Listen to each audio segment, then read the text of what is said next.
So good afternoon, everybody. Welcome to the Technical University of Crete.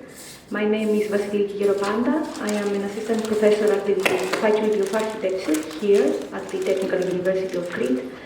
And I am the chair of the Equality Committee in our institution, which I today represent with this presentation, and whose warm greetings I'm here to pass to all of you. The Gender Equality Committee is developed with the scope, firstly, to build and then implement the Gender Equality Action Plan of the Technical University of Crete for the years 2022-2025. Behind our institutional role stands an idea that women empowerment is about gender equality, accepting their thoughts, viewpoints, appreciating their efforts and decisions, among many other factors, and therefore build activities that bring forth the weaknesses and advantages an institution like ours may have in helping and help it move towards that direction. We also believe that women empowerment cannot be achieved in a day. It is a long chain of little efforts every day, and therefore our plan here is to be very active the next 3 years, and we would be very happy to share with you all of the results of our activities. Starting here today, I will just give some initial affirmations and some theoretical background that have shaped our line of thought for this committee, and that has made us decide on which direction our gender equality plan will receive. So looking back at all of the efforts that have been and the battles that have waged since the 18th century for the equal treatment of men and women and for the recognition and the protection of human rights, and despite the fact that gender is nowadays a topic of study from theoretical, research, scientific and academic perspective, unfortunately, it is our belief that there has been very little progress when it comes to actual changes, when it comes to activities. For this reason, cross-cutting and horizontal public policies, measures, programs, international, European and national level for gender mainstreaming are being designed. We know them, we follow them, I will present them in a few seconds. And although they are constantly re-evaluated and there is a constant effort in understanding them better, we have come to understand that there are few parameters that affect the success or the effectiveness of such programs. Our initial research has shown us that there are several factors that lead to these, let's say, limitations, among which patterns, among which gender stereotypes, which this concerns fixed ideas or established perceptions according to which a person is assigned masculine or feminine. It has characteristics related to this gender. There are rules and frames inside which and roles inside which this person is defined and is restricted by biological sex. Another problem, let's say, another parameter that creates these limitations is the overall idea of patriarchy that, at least in a lot of countries, it's still very vivid, it's still very obvious.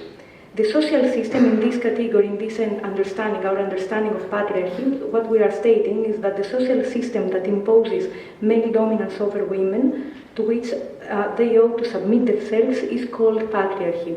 So all of these things, we think that create a lot of misunderstanding, misconceptions, and maybe limitations in the actually in achieving an equality balance. Another thing that we have observed, which is very common, are the stereotypes and the sexism that is being expressed through sexism. Sexism is the result of a patriarchal structure, like the one that I just mentioned.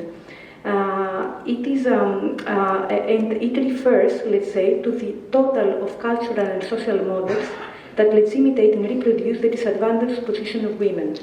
There are a lot that can be done in relation to how to combat sexism, like sexism in language, sexism in stereotypes, sexism in behaviors.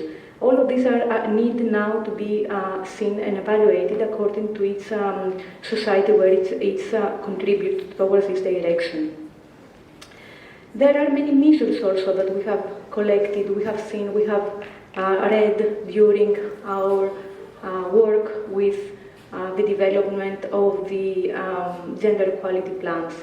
It's not new. The measures, the gender empowerment measures are not new. Starting at international level from the 40s, arriving until today, at European level again in the beginning of the 60s, arriving today. At a national level, there is a list of multiple laws and multiple policies that they are talking about the ways to combat gender inequalities, and they are trying to teach us new ways to approach these ideas.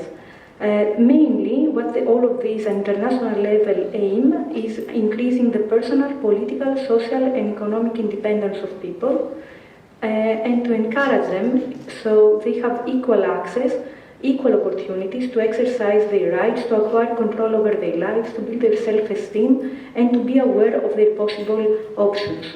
All of these things that you see here, the list of rules that you see here, are agreements, are international conventions, are the guidelines, are the treaties, are the legislation, which all has the same aim: awareness building, build awareness, and the bottom-up adoption of practices and perceptions that will gradually lead to the structural and institutional transformation of relationships and the handling of genders for the main purpose of respecting the personality of the individual.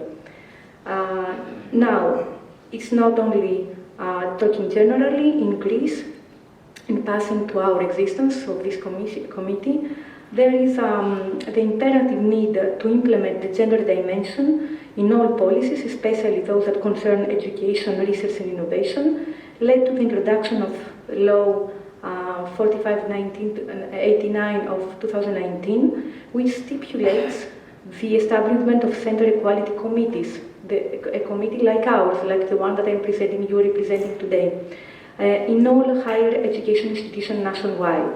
So on this behalf, we have a national system, a national network of gender equality committees where we communicate, we exchange ideas and opinions regarding several incidents that happen and that are relevant to this topic. And we, as a Technical University of Prague, we are part of this network, and we participate in the network's, let's say, activities. All of the committees are vested with several competencies.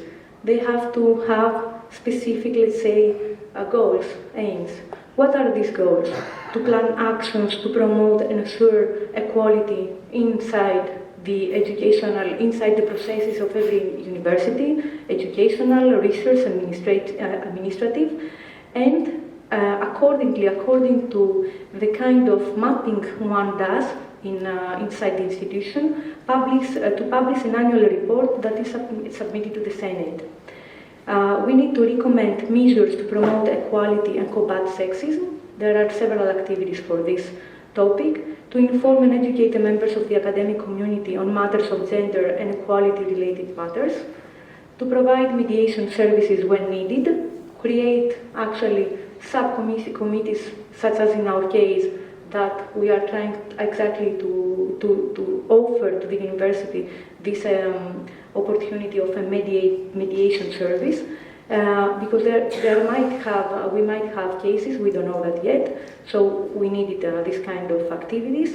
Promote the creation of programs of graduate studies in research, the integration of the equality gender in the several research projects, the organization of seminars on this topic, lectures that focus on genders, and many others that come. And overall, not only they highlight the relations among different categories of societies, smaller societies inside the institution in relevance to the gender equality, but also show how each one of us can contribute, each one of these smaller categories, smaller group of people can contribute towards a gender equality measurement.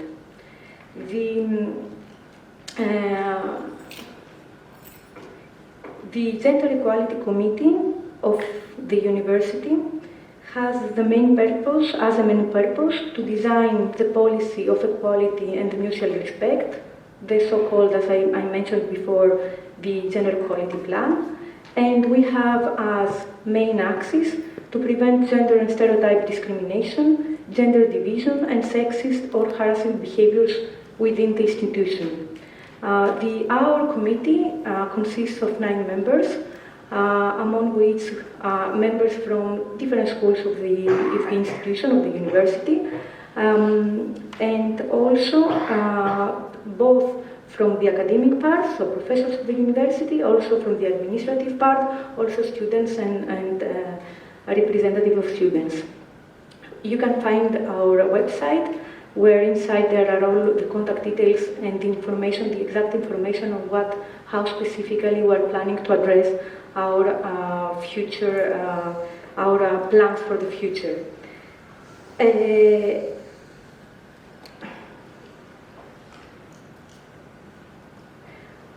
Only to give you a glimpse of our plan, what we have chosen as, let's say, direction is to follow the rationale as recommended by the Horizon Europe guidance on gender equality plans. So we have based our activities on the specific framework, talking about how to build equality, gender equality, which includes the following steps that we are trying to address, currently to address. One is the annual preparation of the gender map to track all of the possible requirements that the institution might have, to understand what are the challenges and what needs to be done in terms of strategic planning and setting specific goals that are not so generic anymore, but they are coming as a result of the gender of the map, of the first step, to implement actions both at horizontal but also at vertical level, and to understand how we can allocate competencies among these two lines so as that every person of the university can contribute from his behalf in the overall goal. So we believe in a total collaboration with all members. We don't believe that it should be limited only to the committee's, let's say, responsibilities. Another is to monitor the action plans and provide feedback. So we are going constantly, we have included in our plan to come back and give feedback at the annual level on all of the activities that have been done, and understand whether we have reached our indicators, we have managed, we had succeeded in contributing in the actually realizing the gender equality plan, to evaluate therefore the results, so be harsh and understand which parts of the strategic planning might have been more effective, which others maybe did not have the same success, and re-evaluate and maybe rebuild parts of the plan which are not so well, or the experience we saw us that they will not so well planned, and to review and redesign processes of decision making throughout the university.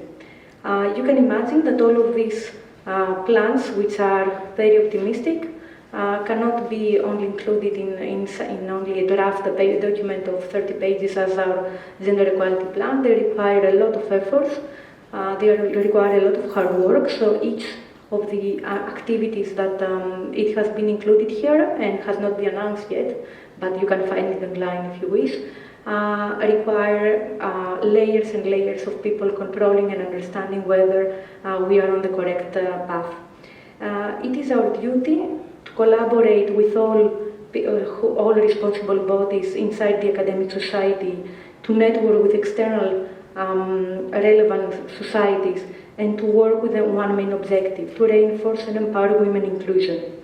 Based on all of the above, we welcome you here today. We congratulate you for the great initiative and action you did to build such an important project, and we declare our availability in any relevant activity in the future. Thank you.